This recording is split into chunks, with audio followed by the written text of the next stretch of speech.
সূরা ফালাক ও নাসের ফজিলত। অত্র সূরা দুটির ফজিলত সম্পর্কে হযরত রাসূল করিম সাল্লাল্লাহু আলাইহি ওয়াসাল্লাম এর বহু হাদিস রয়েছে।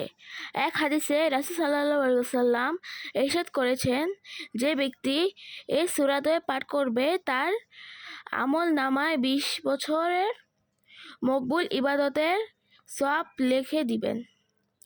এছাড়া উক্ত সূরা পাঠকারীকে সকল সিদ্দিক ও মুমিন বান্দাদের সমতুল্য সওয়াব দান করবেন।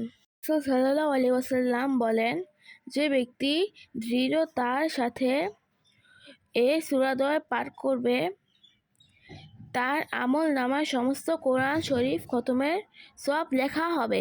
যে ব্যক্তি রাতে শোয়ার পূর্বে ও ফজরের নামাজের বাদে এই সূরা দুটি পাঠ করে সমস্ত শরীর মুছে ফেলবে, তাকে কেউ জাদু টোনা দ্বারা ক্ষতি করতে পারবে না।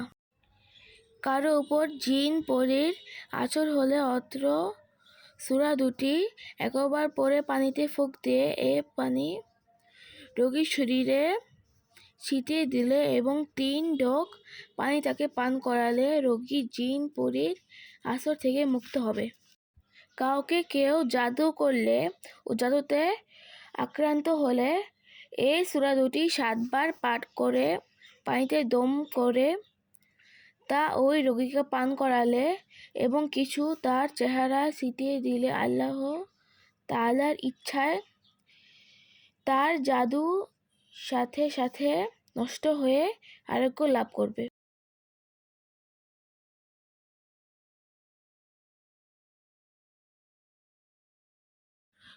শত্রুতার ভয়। মনে ভীতি এবং আতঙ্ক উপস্থিত হলে প্রতিদিন 3 বার করে একটি নির্দিষ্ট সময়ে পাঠ করলে শত্রুতা থেকে বিরত থাকবে।